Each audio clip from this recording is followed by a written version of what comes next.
It's that time again, guys. Let's give ourselves an update on the Vancouver Canucks prospects and what's going on around the world of hockey.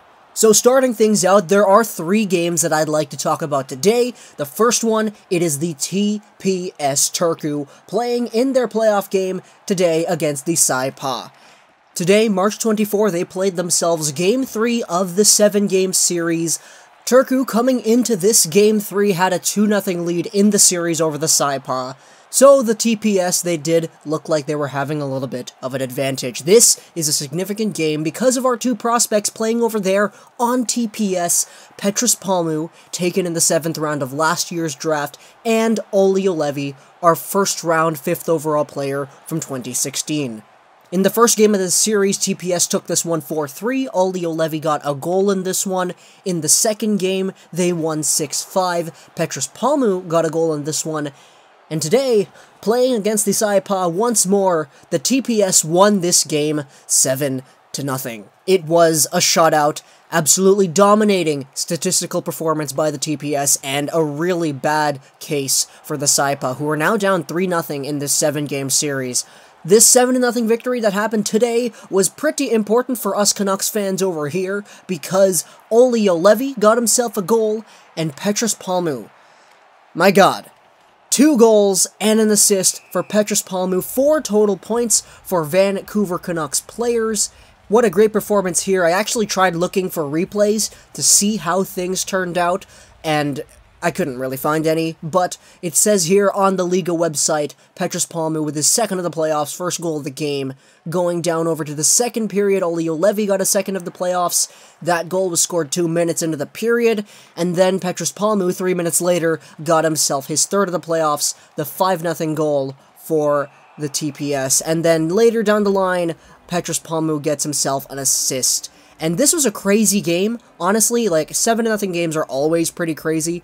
But not only did Olli Juolevi and Palmu have good games in this one, TPS player Ulla Palv was able to get 5 points, a goal, and 4 assists. So that's really good. TPS looks like they got themselves a really strong team moving forward in the playoffs, and the fact that they have a 3-0 lead against the Saipa kind of cements that.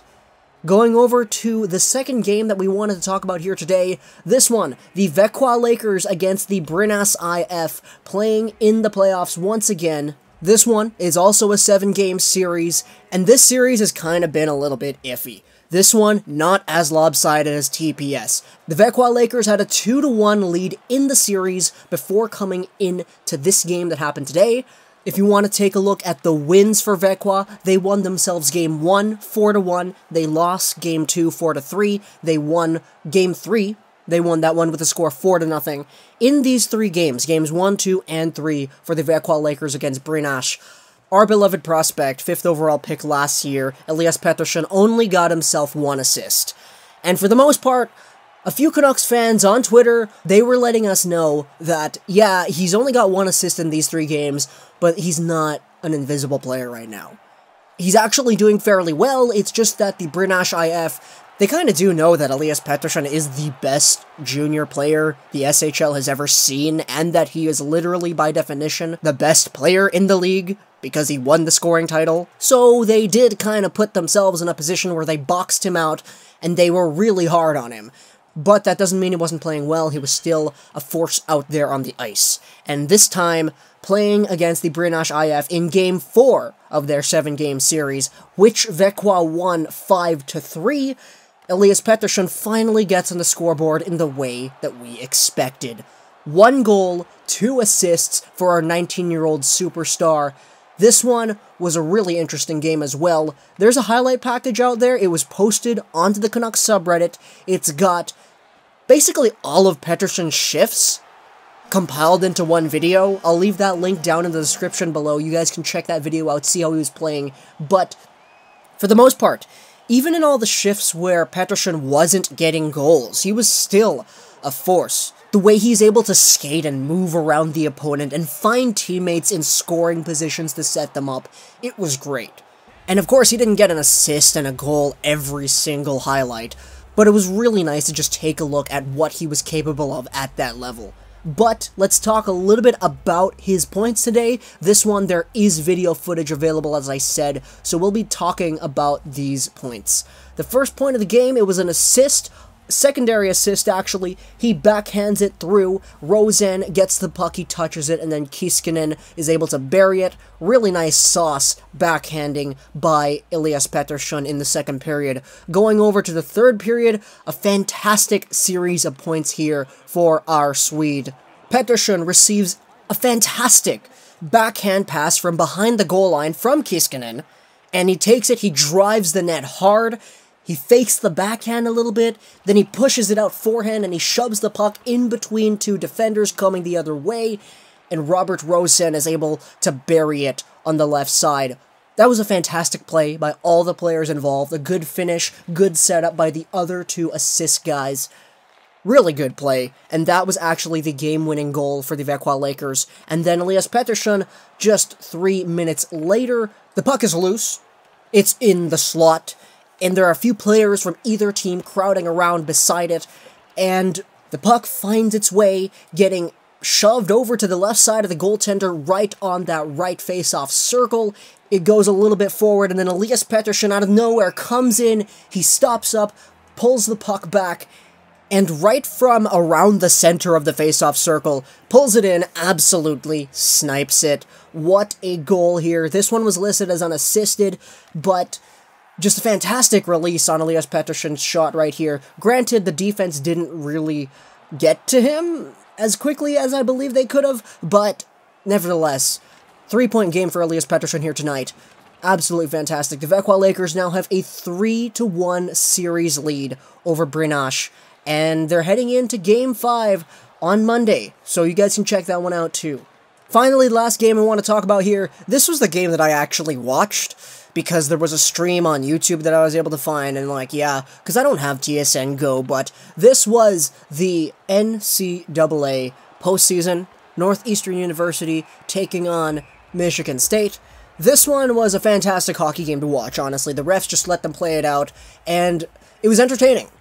Granted, the result is not anything that Canucks fans maybe would have wanted. I mean, there are a few Canucks fans out there who I believe did want Northeastern to lose, because that would propel Adam Gaudette into signing with us quicker and potentially stepping into the lineup as soon as, let's say, in a few days when we play Anaheim.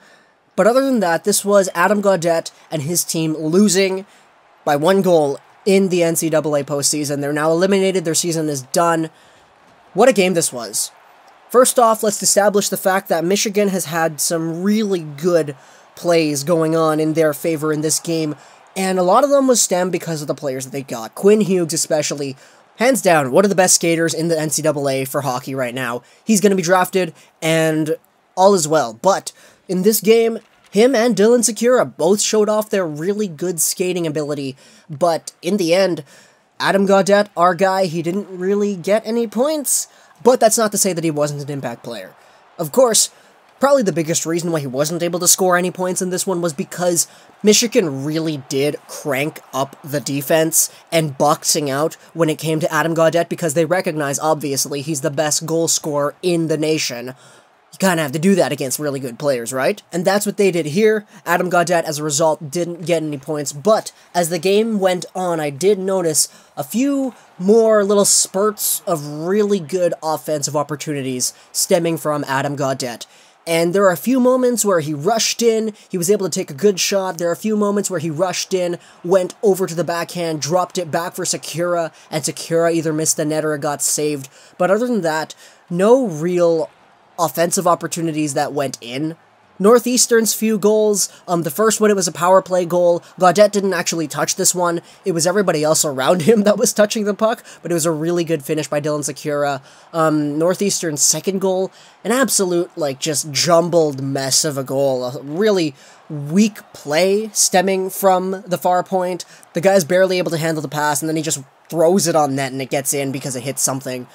Absolutely just entertaining game to watch, but it is unfortunate for Adam Gaudette and his boys that they got eliminated this quickly, but at the same time, a lot of people in Canuckland are now like, yo, we can sign him now, right? We can sign him? We did this with Brock Besser last year. We could sign Adam Gaudette, right? right? And that's kind of the goal that a lot of people were, like, thinking about as this game went on, as Northeastern went down 3-2 with, like, a few minutes to go. Yeah, contract talks are going to pick up, according to people on Twitter and everything. But other than that, this was your prospect watch for NHL prospects from the Vancouver Canucks playing in their respective playoff leagues. Elias Pettersson is able to take a 3-1 lead for the Växjö Lakers. Olli, Juolevi, Petrus, Palmu, 3-0 lead for the TPS. Adam Gaudette, sayonara, he's out. But that leaves him with an opportunity to come here sooner, which is very interesting.